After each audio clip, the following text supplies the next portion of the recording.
दोस्तों इस वीडियो के अंदर मैं आपको बताने वाला हूं कि बिलेटेड आईटीआर को आप कैसे फाइल कर सकते हैं। तो जो आईटीआर फाइल करने की लास्ट डेट थी असेसमेंट ईयर 2023-24 के लिए वो 31 जुलाई 2023 थी। अगर आप किसी भी रीज़न की वजह से उस आईटीआर को फाइल नहीं कर पाए हैं 31 जुलाई तक, तो अब आप 31 दिसंबर 2023 तक बिलेटेड आईटीआर फाइल कर सकते हैं, चाहे वो आईटीआर 1 हो, 2 हो, 3 हो, 4 हो। तो बिलेटेड आईटीआर फाइल करने के कुछ कॉन्सिक्वेंसेस भी आपको फेस करने पड़ते हैं। वो कॉन्सिक्वेंसेस क्या हो सकते हैं, इसके ऊपर ऑलरेडी मैंने डिटेल में वीडियो बनाया है। उस वीडियो का लिंक भी मैंने नीचे डिस्क्रिप्शन में दे दिया है, आप जाएं और देख लें, क्योंकि यहाँ पर आपको कुछ लेट फीस भी पे करनी पड़ती है अगर आप बिलेटेड आईटीआर को फाइल करते हैं। तो बिलेटेड आईटीआर को फाइल करने का प्रोसेस जो है वो सेम ही रहता है जो कि आपका 31 जुलाई तक आप ओरिजिनल आईटीआर फाइल करते हैं, बट जो थोड़ा सा चेंज रहता है इसके अंदर वही मैं आपके साथ डिस्कस करूंगा। अदरवाइज़ आपको देखिए दोस्तों, जब आप मेरे प्लेलिस्ट में आएंगे, जब मेरे चैनल पर आएंगे और यहाँ पर जब आप मेरी प्लेलिस्ट में जाएंगे तो यहाँ प्लेलिस्ट में आपको एक फ़ोल्डर नज़र आ जाएगा, ITR filing financial year 22-23 assessment year 2023-24। तो इस फोल्डर के अंदर आपको सारी ही आईटीआर जो है वो नज़र आ जाएंगी, आईटीआर 1, 2, 3, 4। तो उसी फॉर्मेट में आपको, जैसे आप ओरिजिनल आईटीआर को फाइल करते हैं वैसे ही आपको बिलेटेड आईटीआर भी फाइल करनी है। तो कोई भी आईटीआर आपको फाइल करनी हो, चाहे 1, 2, 3, 4, तो आप इस फोल्डर को एक बार देख लें और अपनी आईटीआर को फाइल कर लें। तो जो अब चेंज रहने वाला है वो मैं आपके साथ चलिए डिस्कस कर लेता हूँ। तो देखिए, जब आप बिलेटेड आईटीआर को फाइल करेंगे तो आपको फाइल नाउ पे क्लिक कर देना है, या फिर आप ई फाइल में जाएंगे, इनकम टैक्स रिटर्न में जाएंगे और फाइल इनकम टैक्स रिटर्न भी कर सकते हैं। तो चलिए मैं क्लिक कर देता हूं। उसके बाद असेसमेंट ईयर आपको 2023-24 सेलेक्ट करना है, ऑनलाइन मोड सेलेक्ट कर लेना है, कंटिन्यू कर देना है। उसके बाद आपको आईटीआर 1 में स्टार्ट न्यू फाइलिंग कर देना है दोस्तों। तो यहाँ मैं आईटीआर 1 का डेमो आपको दिखा रहा हूँ। तो जो आपको आईटीआर फाइल करनी है वो ओरिजिनल आईटीआर की तरह ही फाइल करनी है जैसे मैंने आपको बताया था। तो कंटिन्यू कर दीजिए। कंटिन्यू करने के बाद जो भी आपको फॉर्म सेलेक्ट करना है वो कर लीजिए। तो मैं आईटीआर 1 सेलेक्ट कर लेता हूँ। उसके बाद प्रोसीड विद आईटीआर 1 कर देता हूँ, लेट गेट स्टार्टेड कर देता हूँ। उसके बाद अगर आपकी टैक्सेबल इनकम 2.50 लाख से ज़्यादा है दोस्तों, आप ये सेलेक्ट कर लीजिए। अगर 2.50 लाख से कम है तो फिर आप अदर सेलेक्ट कर लीजिए और उसके बाद इसको कंटिन्यू कर दीजिए। तो चलिए इसको मैं कंटिन्यू कर देता हूँ, यहाँ पे ओके कर दीजिए। तो देखिए आपको यहाँ पर कुछ इन्फॉर्मेशन जो है वो नज़र आ जाएगी। तो अब करना क्या है, सबसे पहले आपको पर्सनल इन्फॉर्मेशन के ऊपर क्लिक कर देना है।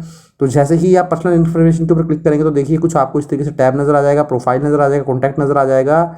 जब आप नीचे आएंगे तो नेचर ऑफ एम्प्लॉयमेंट के अंदर देखिए दोस्तों, आपको यहाँ पर जो भी आपका नेचर ऑफ एम्प्लॉयमेंट है, आप सेंट्रल गवर्नमेंट एम्प्लॉई हैं, स्टेट गवर्नमेंट है, पब्लिक सेक्टर अंडरटेकिंग है, सेंट्रल गवर्नमेंट पेंशनर हैं, स्टेट गवर्नमेंट पेंशनर हैं, पीएसयू पेंशनर हैं, अदर पेंशनर हैं, या फिर अदर्स हैं, तो वो आप सिलेक्ट कर लीजिए। तो ये मैं अदर सेलेक्ट कर लेता हूँ क्योंकि नॉन गवर्नमेंट एम्प्लॉई है। उसके बाद देखिए यहाँ पर आपको जो फाइलिंग सेक्शन लेना है दोस्तों, वैसे तो ये बाय डिफ़ॉल्ट भी ले लेगा, अगर बाय डिफ़ॉल्ट नहीं लेता है तो आपको ये वाला सेक्शन जो है यहाँ पर सिलेक्ट कर लेना है, सेक्शन 139 सबसेक्शन 4। तो यही आपको एक चेंज करना है जो आप ओरिजिनल आईटीआर फाइल करते हैं, क्योंकि ओरिजिनल आईटीआर के अंदर देखिए लिखा भी हुआ है 139 सबसेक्शन 1 रिटर्न फाइल्ड ऑन और बिफोर ड्यू डेट। तो जो ड्यू डेट थी हमारी वो 31 जुलाई 2023 थी, वो अब क्रॉस हो चुकी है। तो इसलिए अब हम बिलेटेड आईटीआर फाइल करेंगे return filed after due date. तो आपको ये वाला ऑप्शन जो है सिलेक्ट कर लेना है, बाकी सब कुछ सेम ही रहता है। आप नीचे आ जाएंगे, उसके बाद बैंक डिटेल आ जाएगी नीचे, उसको कंफर्म कर देंगे। तो इस तरीके से आप जो पहला टैब है वो कंफर्म करा लेंगे। उसके बाद देखिए मैं आप बता देता हूँ आपको जो पेनल्टी पे करनी है। तो जब ग्रॉस टोटल इनकम दोस्तों, जैसा कि मैंने आपको बताया है, एक वीडियो मैंने नीचे डिस्क्रिप्शन में आपको दे दिया, आप उसको देख लीजिए, आपको आइडिया लग जाएगा कि कितनी लेट फीस आपके ऊपर एप्लीकेबल होने वाली है। फिर भी यहाँ मैं आपको एक बार बता देता हूँ। सपोज यहाँ पर कोई भी आपकी इनकम होगी, अगर ग्रॉस टोटल इनकम आपकी 2.50 लाख से ज़्यादा है दोस्तों, तो आपको हर सिचुएशन के अंदर जो है लेट फीस देनी ही देनी है। तो वो 1000 रुपये हो सकती है, 5000 रुपये हो सकती है। तो यहाँ सपोज करें मैं सैलरी की इनकम जो है वो फिल कर लेता हूँ या एडिट कर लेता हूँ, और यहाँ पर जो मेरी सैलरी की इनकम है वो मैं 3 लाख रुपीज़ जो है वो दिखा देता हूँ। तो यहाँ अगर मैं सपोज करें सैलरी की इनकम 3 लाख रुपीज़ दिखाता हूँ, 50,000 की मुझे डिडक्शन मिल जाएगी बाय डिफ़ॉल्ट। तो मेरी income under the head salary जो आ गई वो 2.50 लाख आ गई। बट इसके अलावा कुछ सेविंग का इंटरेस्ट भी जो मुझे मिल रहा था वो देखिए ऐड हो चुका है। तो 2.50 लाख की मेरी सैलरी से इनकम आ गई। इसके अलावा कुछ सेविंग बैंक का अकाउंट इंटरेस्ट है जो मेरा वो आ गया है 1749 का। तो जो मेरी ग्रॉस टोटल इनकम है वो 2,51,000 हो चुकी है। तो अगर आपकी ग्रॉस टोटल इनकम 2.50 लाख से ज़्यादा है तो आपको फीस पे करनी पड़ेगी 1000 रुपये या 5000 रुपये। तो उसका जो वीडियो का लिंक है नीचे मैंने डिस्क्रिप्शन में दे दिया है, आप जाएं और देख लें। तो अब आप इसको कंफर्म कर दें।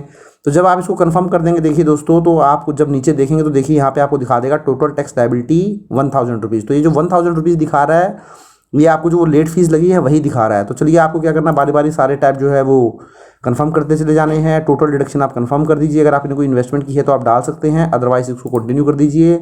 मैं डिटेल में वीडियो इसलिए नहीं बता रहा हूँ क्योंकि दोस्तों मैंने आपको जैसा स्टार्टिंग में ही बताया था वो प्लेलिस्ट आप देख लीजिए। प्लेलिस्ट में मैंने सारे ही वीडियो बनाए हुए हैं, सेम वही प्रोसेस जो है यहाँ पर भी फॉलो होना है, कोई भी चेंज नहीं है। तो अब इसको कन्फर्म कर दीजिए। उसके बाद आप नीचे आएंगे तो टैक्स पेड का जो टैब है इसको भी आप कंफर्म कर दीजिए, नीचे आएंगे इसको कंफर्म कर दीजिए।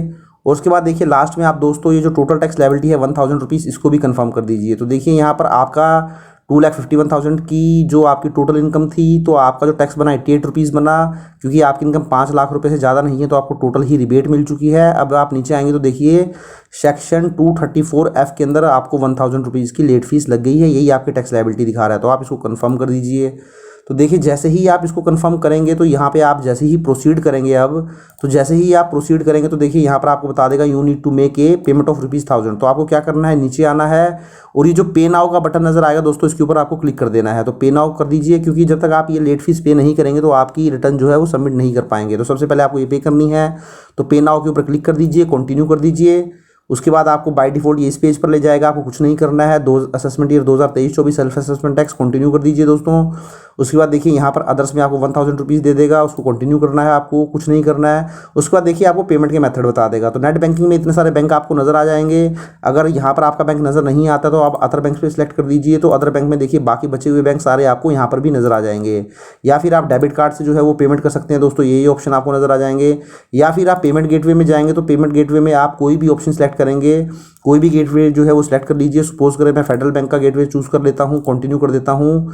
उसके बाद देखिए न्यू पेमेंट आएगी, आप यहाँ नीचे चले जाइए पे नाउ में। उसके बाद यहाँ पे आने के बाद आप इसको टिक कर दीजिए, सबमिट टू बैंक कर दीजिए। तो देखिए यहाँ पर आपको 1000 रुपीज़ की पेमेंट करने के लिए बोलेगा, पे नाउ कर दीजिए।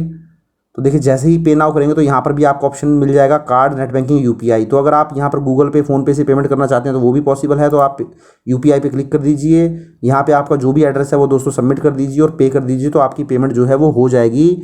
आपका जो भी गूगल आईडी होगा, गूगल पे होगा, फ़ोन पे होगा, वहाँ पर आप जाइए और इसको पेमेंट कर लीजिए। तो इस तरीके से देखिए आप जो है इसकी पेमेंट कर सकते हैं। यही एक छोटा सा चेंज है। तो आपको क्या करना है, जब आप पेमेंट कर लेंगे दोबारा दोस्तों, आपको अपने टैब पर आ जाना है। तो देखिए दोस्तों, जब आप अपनी पेमेंट को कर लेंगे तो दोबारा जब आप इस टैब पर आएंगे, अपने पेज पर आ जाएंगे, तो आपको यहाँ पर जो टोटल टैक्स लायबिलिटी है वो ज़ीरो हो जाएगी। तो अभी मैंने वो पेमेंट नहीं की है, मैंने सिर्फ आपको डेमो दिखाया है, इसलिए यहाँ पर 1000 दिखा रहा है। अदरवाइज़ आपके केस में जो है यहाँ पर जो टोटल टैक्स लायबिलिटी है, जब आप प्रोसीड इसको कर देंगे तो यहाँ पर जो टोटल टैक्स लायबिलिटी आपको दिखाएगा, देखिए जो ये 1000 रुपीज़ दिखा रहा है, ये आपका टोटल टैक्स पेड में दिखा देगा 1000 रुपीज़। और यहाँ पर आपका जो अमाउंट पेबल है वो ज़ीरो हो जाएगा। उसके बाद आप प्रीव्यू रिटर्न में जाके अपनी ITR को फाइल कर सकते हैं। तो ये दो चेंजेस जो थे मैंने आपके साथ डिस्कस कर लिए हैं। जब रिलेटेड ITR फाइल करेंगे तो सेक्शन 139(4) सेलेक्ट करना है आपको, और यहाँ जो भी लेट फीस आएगी 1000 या 5000 वो आपको पेमेंट कर देनी है। तो जैसे मैंने आपको प्रोसेस बताया पे नाउ, ऐसे ही आपको पे करना है। जैसे ही आप पूरा प्रोसेस कंप्लीट कर लेंगे तो ऑटोमेटिकली ही आपका टोटल टैक्स पेड यहाँ पे आ जाएगा 1000 या 5000, और अमाउंट पेबल आपका ज़ीरो हो जाएगा। या अगर आपका रिफंड बनता होगा तो रिफंड में से वो अमाउंट आपका एडजस्ट हो जाएगा और जो बैलेंस अमाउंट है वो आपको रिफंड हो जाएगा। अगर आपकी टैक्स लायबिलिटी बनती होगी तो दोस्तों फिर वो टैक्स लायबिलिटी आपको पूरी पे करनी पड़ेगी, सेम वही प्रोसीजर पे नाउ करके। तो आशा करता हूँ दोस्तों वीडियो आपको अच्छा लगा होगा। वीडियो अच्छा लगा तो उसको लाइक करें, शेयर करें, और चैनल को अभी तक सब्सक्राइब नहीं किया तो चैनल को भी जरूर सब्सक्राइब कर लें। Thank you very much, have a nice day, take care.